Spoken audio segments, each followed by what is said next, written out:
j'ai suivi un peu ce qu'on m'a dit. Après, peut-être qu'on aurait pu faire des choix médicaux plus judicieux pour ma santé, dans le sens où je pense s'entraîner en prenant des anti-inflammatoires, tout ça, c'est pas forcément une bonne chose, dans le sens où ça cache les douleurs. Donc on va aggraver la raison pour laquelle on a des douleurs. Donc oui, si c'était à refaire, je m'entraînerais pas sous anti-inflammatoires, etc. Mais après, je veux dire, je l'ai pas fait. J'avais aussi conscience de ça, et quand on est pris dans le feu de l'action, on se dit bon bah t'es sûr que ça peut pas s'aggraver? Non, non, de toute façon ça va aller. Depuis bon, très bien, je peux m'entraîner, donc je fonce.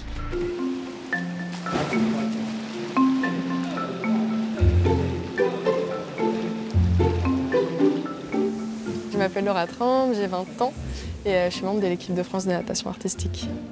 Moi, c'est Charlotte Tremble, j'ai 20 ans aussi et je suis également membre de l'équipe de France de natation artistique.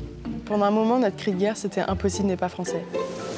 Et 1, 2, 3, 4, 5, 6, 7, 8, 1, 2, 3, 4, 5, 6, 7, 8, 1, 2.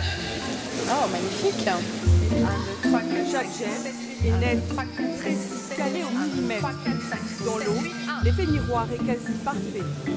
Normal, les deux championnes sont jumelles et en natation synchronisée, leur ressemblance est une arme et qui ne suffira pas à faire la différence aux Jeux Olympiques cet été. Encore. Corriger toutes les choses qu'on a vues aujourd'hui, je veux vraiment les voir. Genre la qualité des positions, tout ce qu'on a revu sur la dernière figure. Plus les erreurs perso, Laura, t'en as quand même corrigé beaucoup, donc ce serait bien que tu arrives à les refaire. D'accord? Les deux nageuses s'entraînent jusqu'à 8 heures par jour. Dans ce sport, la perfection est une obsession qui ne s'arrête jamais. C'est bien. Bon travail. Ce sont deux athlètes qui sont extrêmement volontaires et courageuses. Et c'est vrai qu'il y a des moments où c'est dur, où on n'a pas envie, où il fait nuit, il fait pas beau, il est 18 h, on a envie de rentrer, voilà. Et ben dans ces moments-là, ça peut être la tête qui flanche. Et c'est pas la motivation, c'est l'attention, quoi. Et d'arriver à se dire, ok, j'ai mal, mais tant pis, je le fais quand même. Et même en ayant mal, je peux peut-être faire un truc bien. Et elles me font confiance quand moi je les pousse et qu'elles ont mal. Elles savent très bien que je le fais parce que ce que je veux, c'est qu'elles avancent et que je sais qu'elles peuvent le faire. Sinon, je ne le ferai pas. Enfin, on n'est pas dans un truc sadique, on est dans un truc vraiment de recherche de perf. Et c'est vrai que parfois, il faut se pousser. Penche à l'extérieur. Il faut trouver les ressources entre nous deux. En fait, on a comme objectif de chaque entraînement progresser, que ce soit un tout petit peu si on est vraiment fatigué, on a vraiment des douleurs, et que ce soit beaucoup quand on est bien. Et les jeux, là, c'est demain, du coup, faut pas perdre. Enfin, notre objectif, c'est pas perdre d'entraînement. Une quête olympique en double, un rêve d'enfant qu'elles partagent depuis qu'elles ont commencé la natation artistique à 6 ans. Laura et Charlotte, deux obstinées qui pour leur première participation aux JO ne visent pas la médaille, mais plutôt de se classer parmi les 8 meilleures mondiales.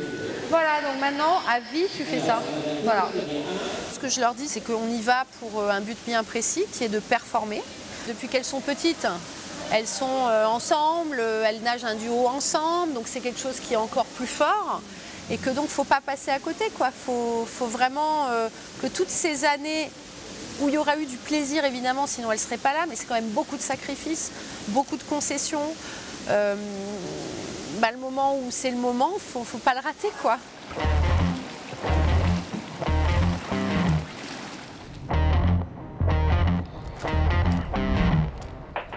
L'INSEP, c'est le temple du haut niveau.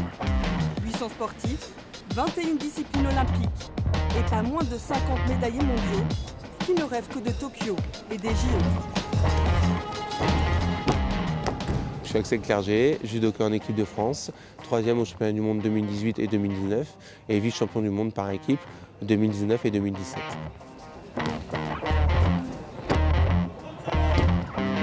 Seul on va plus vite, à plusieurs on va plus loin. Dans le grand dojo, ces jours d'entraînement intensifs pour le champion tricolore. Face à lui, son adversaire va passer un sale quart d'heure et encaisser sans broncher. Le modèle d'Axel Clerget, c'est le maître absolu des tatamis, Teddy Riner, 2 fois médaillé d'or olympique, un talent hors norme dans l'histoire du judo. Axel, lui, serait plutôt un besogneux. À 32 ans, il revient de loin après une grave blessure à la cuisse l'année dernière qui aurait pu mettre fin à sa carrière. Mon corps cassait beaucoup et j'étais en colère.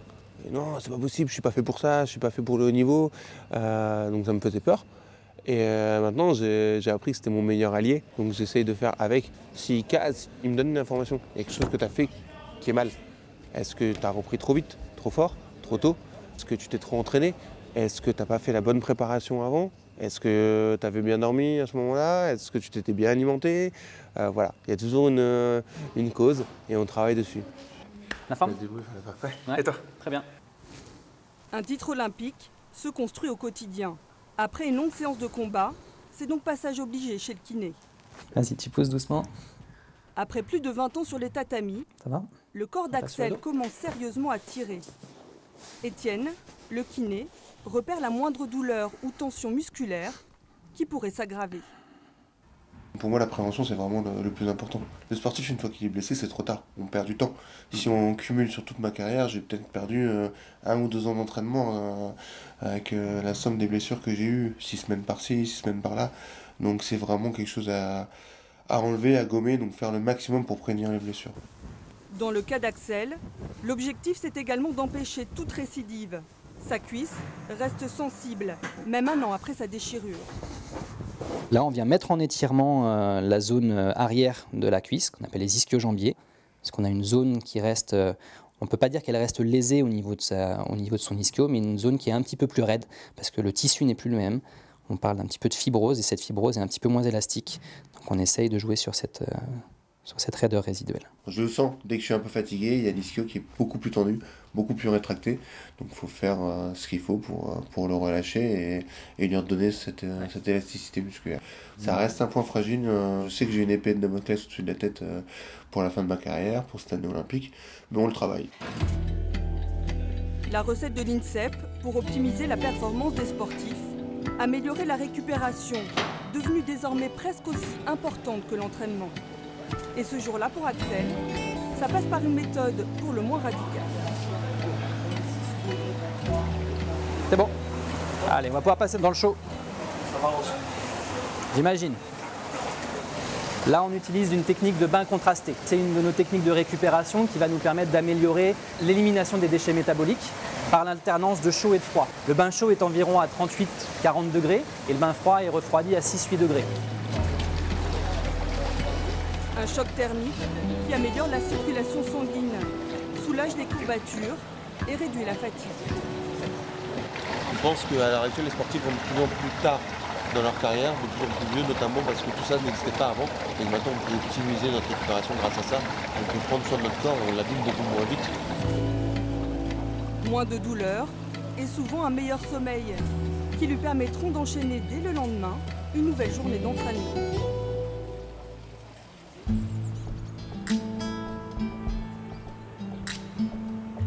Je m'appelle Pape Doudou Ndiaye, j'ai 25 ans, je suis judoka. Ma devise, ne pas avoir de regrets. Il a connu la gloire et l'ivresse de la victoire. Pape Doudou Ndiaye commence le judo à 4 ans et atteint rapidement les sommets, jusqu'à devenir champion de France à 21 ans. Des larmes de joie qui ont un lendemain amer quand il enchaîne les blessures à répétition et les opérations. Une longue descente aux enfers. Je me suis senti seul parce que 6 mois de blessure, ça va. On se dit oui, il y en a plusieurs qui ont déjà eu des ligaments croisés rompus, donc il va s'en remettre. C'est vrai que quand la deuxième fois je me suis opéré, là j'ai senti que que ce soit au niveau de mon club ou de la fédération, les gens se disaient de toute façon il ne reviendra pas de son genou, là c'est trop tard et on compte plus sur lui quoi. C'est dur. On se dit ok. Je suis vraiment plus. Je sais pas, il n'y a plus personne qui a confiance en moi en fait. On y va? Allez, ça Thibaut? Ça va et toi? Pourtant, ouais. Le judoka à 25 ans n'a pas fait le deuil de sa vie de champion. Et chaque jour, il fait le maximum pour reconstruire ses genoux meurtris. Il a été opéré il y a 4 mois des ligaments croisés. Le chirurgien il m'a prélevé ici, là. Il m'a pris le tendon ici pour me refaire mon ligament croisé. Et ce qui fait que j'ai mal parce qu'il m'a pris un bout de rotule, un bout de tendon et un bout d'os. Cette opération est la dernière d'une longue série qui, depuis 2 ans, l'a totalement éloigné des tatamis. Les galères commencent avec une blessure qui, selon lui, aurait pu être évitée. Le sportif souffre d'arthrose au genou, mais qualifié pour les championnats du monde, il continue les entraînements, peu importe les douleurs. Moi, j'ai suivi un peu ce qu'on m'a dit. Après, peut-être qu'on aurait pu faire des choix médicaux plus judicieux pour ma santé, dans le sens où je pense s'entraîner en prenant des anti-inflammatoires, tout ça, c'est pas forcément une bonne chose, dans le sens où ça cache les douleurs. Donc on va aggraver la raison pour laquelle on a des douleurs. Donc oui, si c'était à refaire, je ne m'entraînerais pas sous anti-inflammatoires, etc. Mais après, je veux dire, je l'ai pas fait. J'avais aussi conscience de ça. Et quand on est pris dans le feu de l'action, on se dit, bon, bah, t'es sûr que ça peut pas s'aggraver? Non, non, de toute façon, ça va aller. Et puis bon, très bien, je peux m'entraîner, donc je fonce. Jusqu'où va la quête de la performance? Comment mener les athlètes à la victoire sans risque à long terme pour leur santé? Devant aussi ou pas? Un petit peu, mais moins aigu. Axel, judoka, doit dans quelques jours participer à une compétition déterminante en vue des JO. Mais après une tendinite à la main, il a encore quelques douleurs au doigt.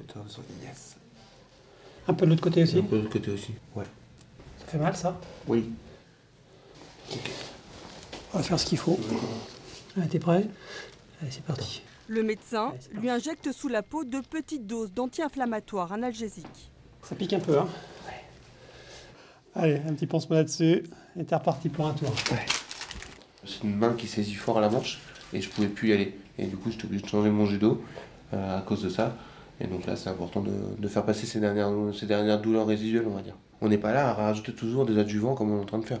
Il y a des fois où on va laisser le corps se soigner, laisser le temps. Voilà, il y a l'inflammation qui doit faire son effet au début, et ensuite derrière on va l'aider. Mais à un moment, on n'est pas des machines, et il faut respecter son corps, quoi, pour durer.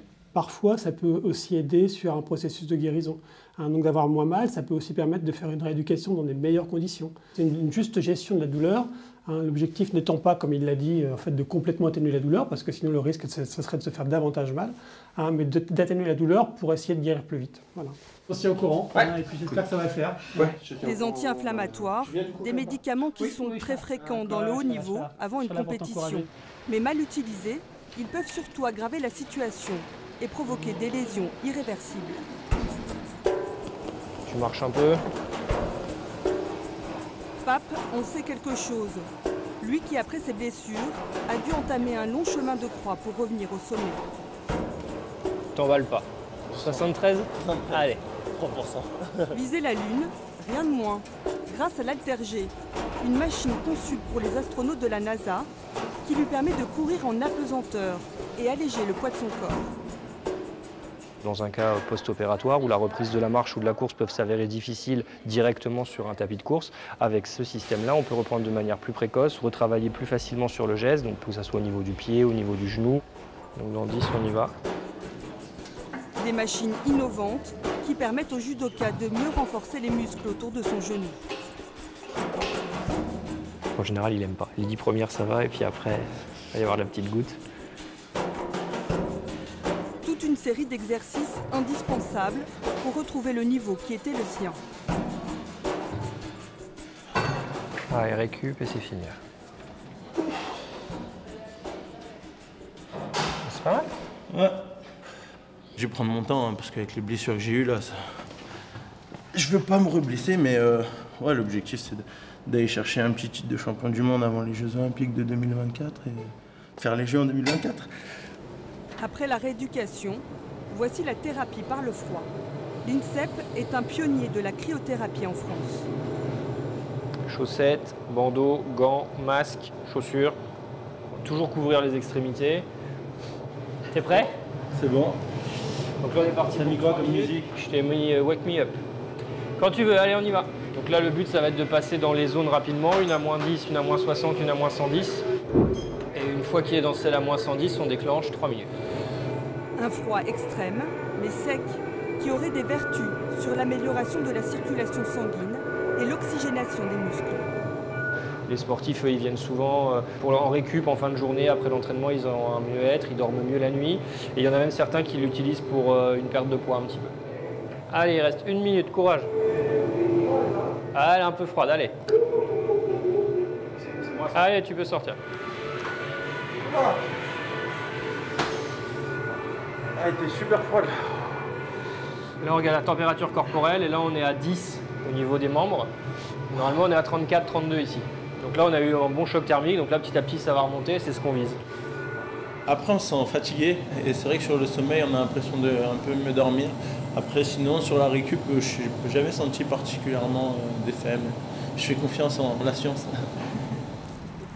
Pape ne se ménage pas. Il veut mettre toutes les chances de son côté pour espérer reprendre le judo d'ici quelques semaines. Allez, on enchaîne les filles. Allez, allez, allez, allez, allez, allez, allez, lève les genoux, lève les genoux. Allez, allez, fort, fort, fort, fort, fort, fort. Allez, allez, allez, allez, fort, fort, fort, fort, fort. Allez. De la volonté, de la sueur et toujours plus d'efforts. Allez, go, go, go, go, go, go, go. Allez, allez, loin allez, des bassins, allez, allez, allez, comme allez, chaque jour, allez, allez, Charlotte allez. et Laura, les jumelles championnes de natation artistique, enchaînent 1 heure d'exercice. Fort, fort, fort, fort, Au fort, fort, programme, fort, fort, fort, fort. cardio et musculation. Encore. Allez, on enchaîne. On a augmenté encore les heures d'entraînement, l'intensité. On fait beaucoup plus d'endurance pour être vraiment au meilleur de notre forme le plus tôt possible.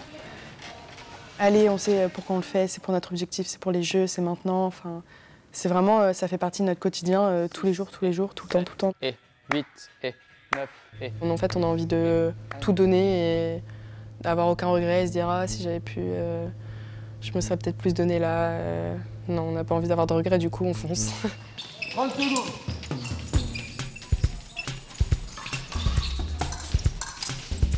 Toujours plus haut, toujours plus fort, quelquefois jusqu'à l'épuisement. L'excellence a un prix, la médaille son revers.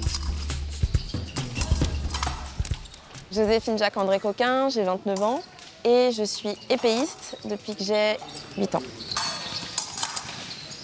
Une devise, il faut faire ce qu'on aime et avec passion. La passion du sport, parfois ne suffit plus. En plus de son travail à temps partiel, l'épéiste s'entraîne jusqu'à 20 heures par semaine. C'est le minimum pour rester parmi les meilleures mondiales. Qu'est-ce qu'il faut retrouver là? L'explosivité de ton attaque au bon moment. Non, mais c'est prévu que je reste crescendo. Dans le sport de haut niveau, il y a un peu de souffrance physique. Parfois, il y a un peu de difficulté mentale, on va dire. Parce que la charge d'entraînement, il y a des moments où on a envie de faire autre chose et de couper, mais c'est pas le bon moment. Après les Jeux, par exemple, j'ai arrêté 1 an. Parce que, mais en fait, toute l'Olympiade, 4 ans, on se prépare pour être au mieux. On a des étapes, les championnats d'Europe, les championnats du monde. Et à chaque fois, on est dans cette recherche de l'excellence, de la performance. Et j'en avais un peu oublié le plaisir et ce que j'aimais au fond dans l'escrime. Le burn-out, un mal encore tabou chez les sportifs de haut niveau. Plus rompus à la performance qu'à avouer leur vulnérabilité. On se rend compte un peu tardivement, malheureusement, que d'un seul coup, là, il y a de la contre-performance, que l'athlète ne prend plus de plaisir à aller s'entraîner et on est déjà un peu loin, on est déjà près du mur. Donc on essaye d'anticiper et on essaye de freiner avant d'arriver dans le mur, de sorte que lorsqu'on sent qu'on approche de cet état de surentraînement, on puisse avertir en fait, le staff technique de façon à tout de suite réagir et à ne pas arriver à un stade où là, malheureusement, c'est la chute et il faut s'arrêter plus ou moins longtemps. Pour Joséphine, tout arrêter, l'entraînement et les compétitions, lui ont permis de retrouver le goût de l'escrime. Aujourd'hui, malgré une blessure récente, la voilà repartie dans la folle course au JO, prête à tous les sacrifices. Et ça passe par un régime alimentaire équilibré. Alors, quelle est ta préoccupation majeure? Par rapport à mon alimentation, qu'est-ce que je peux améliorer pour faciliter la cicatrisation en fait? D'accord. La dernière fois, on avait mis comme objectif ce qui était... L'hydratation. Oui, l'hydratation. Qui était un peu laissée de côté. C'est peut-être pour ça que je me suis fait une déchirure. Non. La diététicienne mesure le taux de masse grasse de la sportive. Biceps, également, c'est la même chose. Puis sa masse musculaire. C'est plus gros, hein?